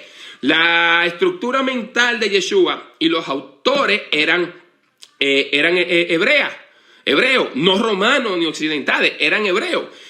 Y ellos pues pensaban así de esa manera, como pensaban los hebreos, desde que ya ellos tuvieron su nación, su religión y todo. Entonces, quiero explicar ya para cerrar algo poderoso de la historia que tiene que ver con el desierto y que tiene que ver con la deidad del desierto y tiene que ver con la historia de Jacob y con la historia de Esaú, de cómo fue que Israel adoptó al Dios de los edomitas como su uno y único Elohim, verdadero y creador de todo, que es Yahvé. Así pues lo conocían, ¿ok? Que es una forma de llamarlo, de mencionarle, pero usted puede decir como usted quiera. Verdaderamente Él va a respondernos a todos igual si de corazón usted le busca. ¿Ok? Antes de Judá adoptar la adoración única a Yahvé, antes de que ellos crearan el monoteísmo, Judá tenía varios dioses. Ellos eran enoteístas y llegaron a ser hasta politeístas. Pero su principal era el dios Shalim. Ya de esto he hablado en otras ocasiones, pero voy a volver a retocar porque lo voy a llevar a ustedes a otro tema. Y quiero que ahora me ayuden ustedes a leer unos versículos que ya lo hemos leído también, pero vamos a volver a leer con otro entendimiento. ¿Ok? También creían en una deidad llamada Azazel. ¿Se acuerdan el famoso Azazel? Bueno, y por eso vemos luego que en la Torah el sacrificio de Yom Kippur, en Levítico 16, que tiene que ver con Azazel, donde aparecen los 2 machos cabríos, Azazel y Yahvé.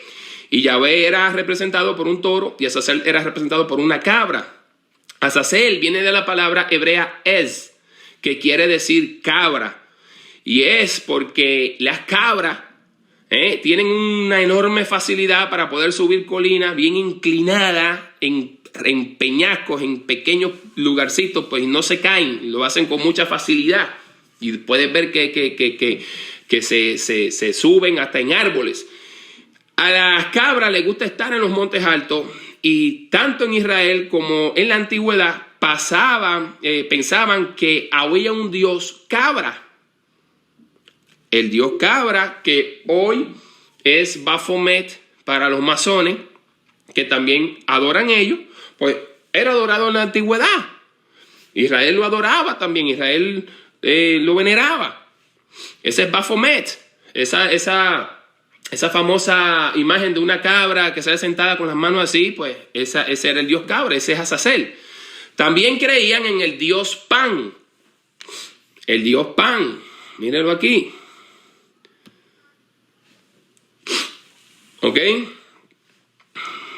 El dios Pan, que ese es un dios que tiene el torso del torso para arriba en forma humana con patas y cuernos de cabra.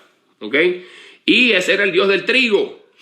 Era el dios del trigo. Sabemos que nada de esto existe, pero así eran las creencias de los antiguos. ¿Ok? El dios Pan tiene una cueva, ¿ok?, que está dedicada a él en el norte de Israel, con un santuario en lo más alto de esa montaña. Y miren la cueva ahí. Eso está en el norte de Israel. Ahí se adoraba al dios Pan. Los israelitas creían en esto, y por eso ellos decían que las cabras tienen que ir al desierto, y no solo Yahvé vivía en el desierto. ¿Ok? Muchos dioses antiguos también vivían en el desierto. Y Yahvé era una deidad del desierto no original de Israel, sino que era de Edom. Y de aquí nace el mito de Jacob y de Esaú, de esta asociación del dios Yahvé, que fue traído de Edom cuando lo adquiere Judá. Pues ellos fabricaron esta historia para demostrar y tratar de explicar esto.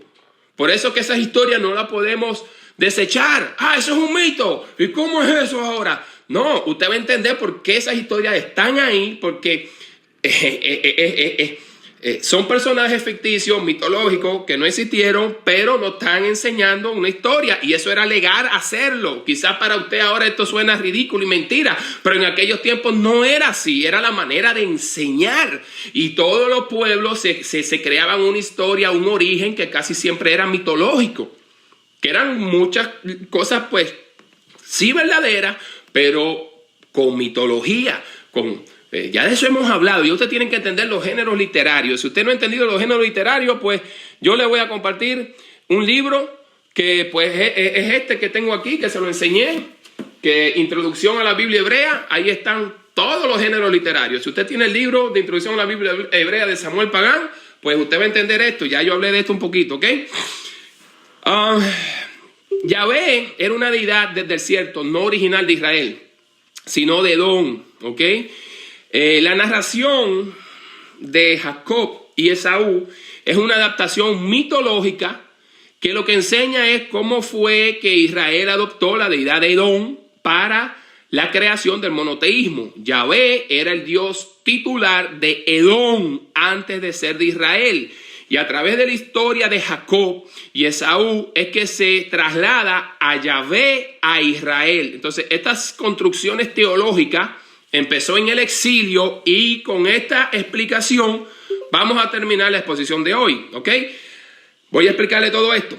Busquen sus Biblias, me van a ayudar a leer, por favor. Vayan buscando Jueces 5:4, Habacuc 3:3 y Deuteronomio 33:2. Repito, Jueces 5:4, Habacuc 3:3 y Deuteronomio 33:2.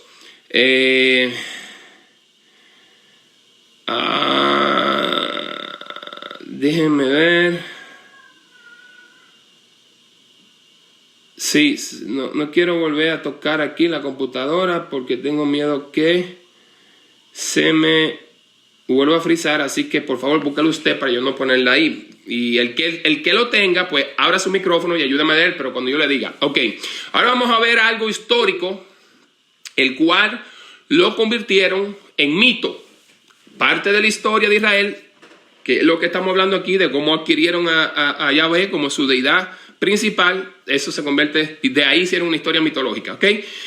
No es lo mismo el celo por la verdad que el celo por la religión, mis hermanos, ¿ok? Y aquí no defendemos ninguna religión, sino la verdad. ¿Sí o no? La verdad es lo que defendemos aquí. A nosotros nos interesa la verdad, no la religión, no el dogma, no la tradición, no, la verdad. Y eso es lo que a mí me ha caracterizado. Por eso hemos estado brincando y brincando. Y si tenemos que seguir brincando, vamos a seguir brincando hasta que el Padre nos siga dando. ¿Ok? Veamos unos versos que ya les dije, hemos visto antes, pero ahora vamos a verlos dentro del mito de Jacob y Esaú, con una nueva perspectiva. Como dice Jueces 5:4, y que lo tenga, por favor, abre el micrófono y léalo.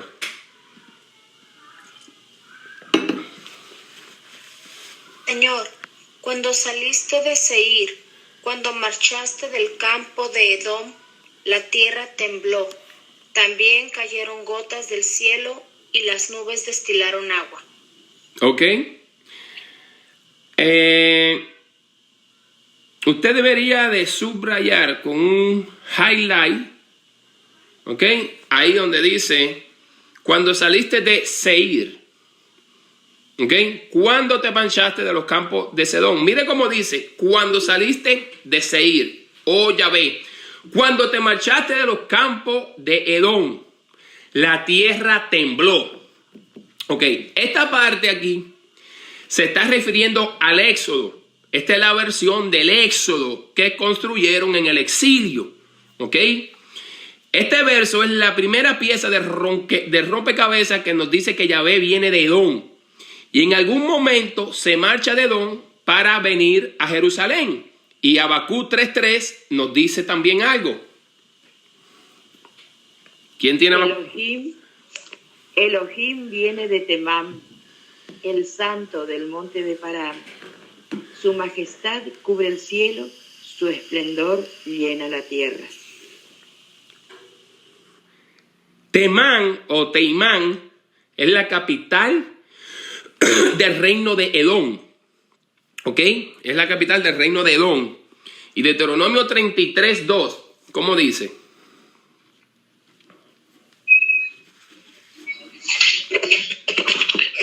Y dijo el Eterno, vino desde Sinaí, brilló sobre ellos desde Seir, se apareció del monte Parán y se acercó desde Rebebot Kodesh, centellando sobre ellos relámpagos de su diestra. Exacto. Yahweh, dice esta versión, dijo Yahweh, o Yahvé, vino de Sinaí, viene desde el Sinaí y viene desde los montes de Parán que están en Edom. Y este Sinaí, cuando habla de que viene del Sinaí, no tiene nada que ver con la tierra de Canaán, de Israel, sino de Arabia Saudita. Edom es lo que es Arabia Saudita hoy, ¿ok? Temán es la capital de Edom. Seir queda en Edom, al igual que el monte Parán y al igual que el Sinaí. Ustedes mismos pueden verificar en la geografía de Edom que estos lugares pertenecen a Edom, ¿ok? Y lo que se está diciendo aquí es que Yahvé en algún momento se va de Edom y se queda con Jerusalén. Y esto tiene una historia y una teología hebrea que es la de Jacob y Esaú. Esto tiene un mito, ¿ok? Un mito, una historia, pero que se convirtió en mito, ¿ok? Existen dos descubrimientos arqueológicos súper importantes, ¿ok? El primero es el de Kuntilet Arrut, ¿ok? En donde el arqueólogo Seir Meshe de la Universidad de Bar-Ilam encontró unas piezas de cerámica que fueron utilizadas pues para escribir, y esas piezas de cerámica fueron encontradas entre la frontera de Edom y Judá, o sea, entre Arabia Saudita y Judá, entre esa parte ahí, entre esa frontera. Y decían lo siguiente: Yahvé que te bendiga, el Yahvé de Teimán. Pero estas decían que Yahvé te bendiga y su acera, o sea, su esposa, ¿ok? El Yahvé de Teimán. Y luego en Telcó, ¿ok? Se encontró un epitafio, o ¿cómo se puede decir epitafio? Pues un obituario de alguien que murió, donde se le da una bendición de parte de los familiares, y esta bendición decía, que te bendiga Yahvé y su aserá de Teimán, o que te bendiga Yahvé de Temán, ¿ok? ¿Qué le digo con esto? Que tenemos evidencias arqueológicas e intrabíblicas, o sea, dentro de la Biblia y arqueológicas, de que Yahvé no empezó siendo una deidad judía ni israelita. Fue luego un dios judaíta, pero no fue hasta que los judíos lo tomaron para ello en el exilio de Neobabilonia. Y esto tiene un porqué y un momento en la historia en el cual Judá dijo, queremos que Yahvé sea nuestro Elohim.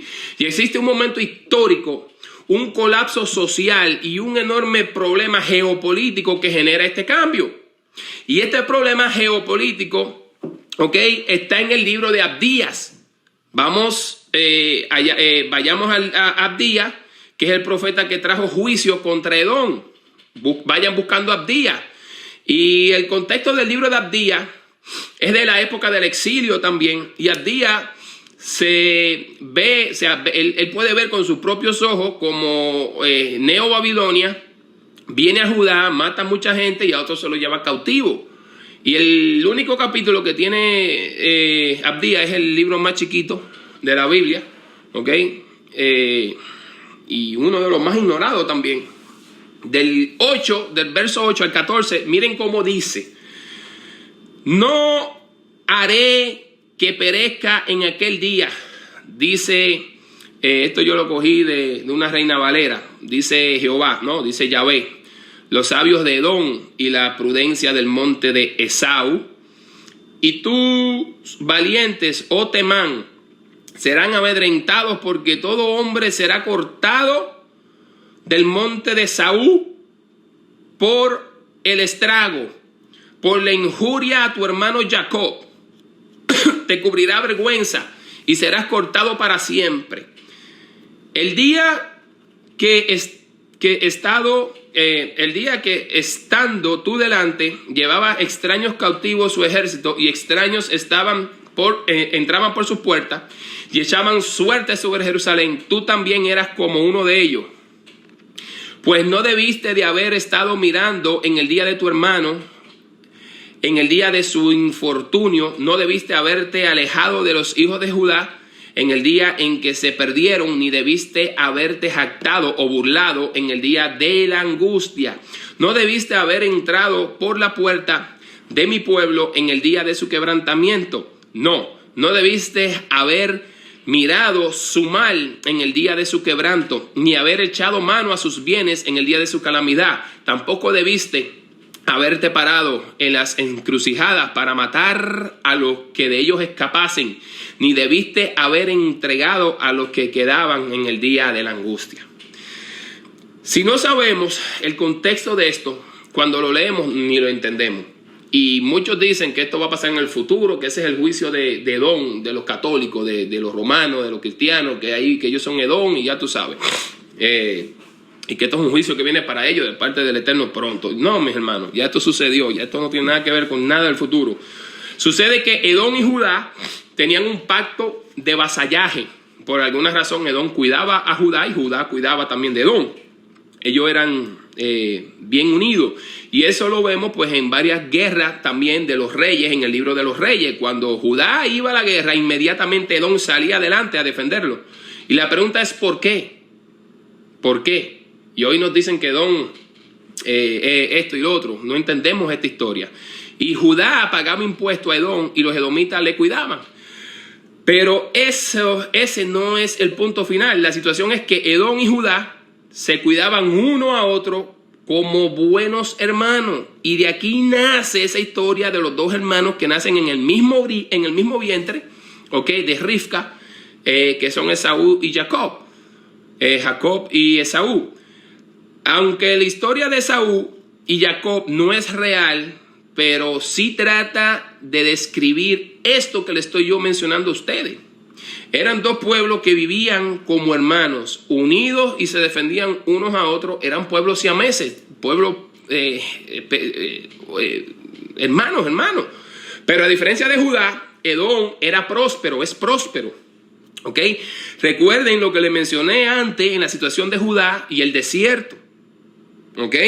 Edom tiene salida al mar y puede comerciar, tiene campos, ríos, etc. En algunos momentos de la historia, Judá también adopta a la deidad de los edomitas. Y un detalle importantísimo, cuando la Biblia denuncia la idolatría, ¿ok? Menciona a todos los pueblos menos Edom. Si usted lee el libro de Números, creo que el número 22, y también Ezequiel denuncia, y ahí mencionan a varios pueblos y a sus dioses, a sus deidades. Nunca habla en contra de la deidad, nunca habla en contra de la deidad de Edom. Y es porque la deidad de Edom es la misma deidad, ¿ok?, de Judá. En todo momento Edom siempre defendió a Judá, pero llegó un momento de decidir. Y Edom ve a Neo-Babilonia, que va a destruir a Judá. Y Edom tampoco era tan tonto de enfrentarse al mayor ejército del mundo, porque sabían que lo iban a pulverizar. Y lo que hace Edom es que se puso del lado de Babilonia y los ayudó, y así pues se salvaron ellos traicionando a Judá. Pero para Judá eso fue terrible, porque se sintió traicionado por su hermano Edom. Y de aquí nace la historia de Saúl, que con la bendición del primogénito, que hay una traición también, pero Edom fue que traicionó a Judá. Pero aquí ahora vemos pues que Judá, pues que representa a Jacob, pues traiciona a Esaú, que representa a Edom, para robar a esa primogenitura. Y esa primogenitura que está robando ahí Jacob es precisamente el adquirir a Yahvé como su único verdadero Elohim de Israel. O sea, esa primogenitura era pues el adquirir la adquisición de Yahvé como su deidad principal. Y en ese momento, cuando Edom traiciona a Judá al unirse a Babilonia, que hubo una ruptura entre los dos pueblos hermanos, y en ese momento es que Judá hace de Yahvé su Elohim. Y es cuando dice que Yahvé rompió con todo tipo de protección para Edom, y así es como históricamente hablando, es que Judá llegó a tener a Yahvé de Teimán como su Elohim, como su deidad principal, como su Dios. En la Torá tenemos textos que nos dicen que Judá nunca debe de hacerle la guerra a su hermano Edom, ni que los esclavicen, ni los subyuguen, ni nada de eso. Ambos reinos tenían una buena relación entre ellos, de beneficios para ambos reinos, pero la guerra hizo que Edom apoyara al malo y abandonara a Judá, y ese es el motivo por el cual pues se escribe el libro de Abdías, ¿ok? Y quiero aclarar que la Biblia no copia historia de otros pueblos, ¿ok?, sino que las adapta y le cambia elementos y personaje, o a veces le cambia pues el giro a la historia y lo toma para ello, ¿ok? Eso no era nada malo de hacer, ni era mentir. En ciencias bíblicas eso se llama counter history, como una manera de contar la historia. Y es una técnica muy usada y útil para poder enseñar, ¿ok? Mis hermanos, la Biblia es un libro espiritual de fe que nace a partir de la interacción de los pueblos en la cual Israel ha estado rodeado.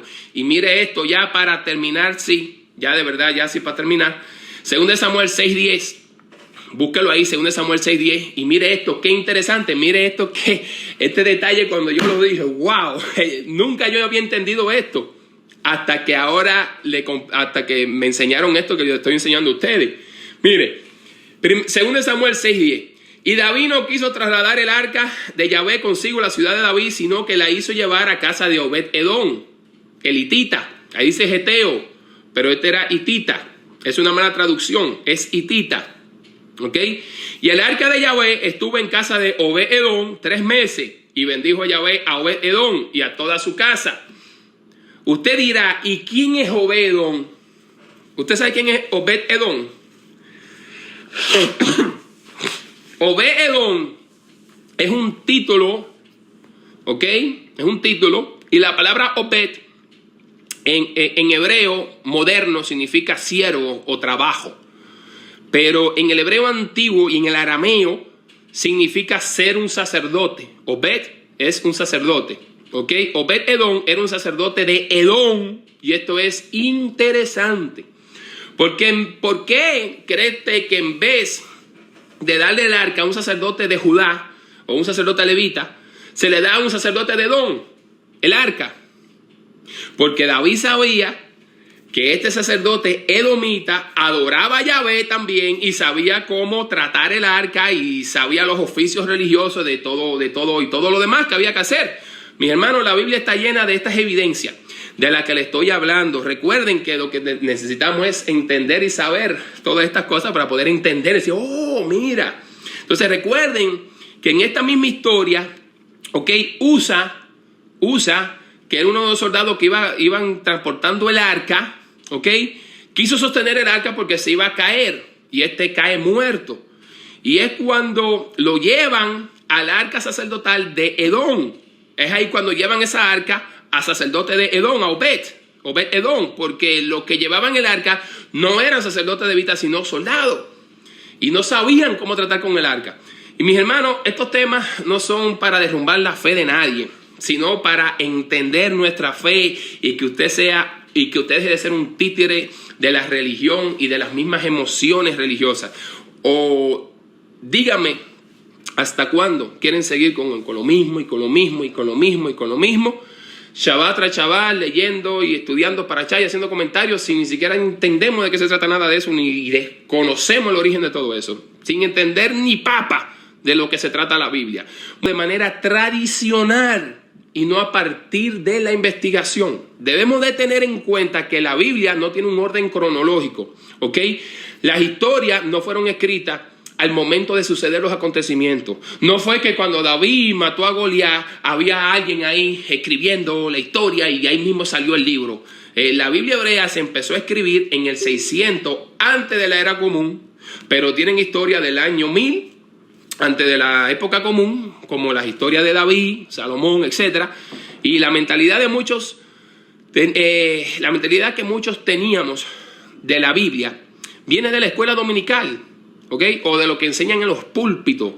Pero para este tipo de estudio usted tiene que cambiar esa mentalidad de la Biblia o esa mentalidad dominical para que pueda comprender mejor de qué se trata el asunto de la fe. Mis hermanos, por hoy hemos terminado. Espero que haya sido de mucha bendición para ustedes esta enseñanza y Shabbat Shalom.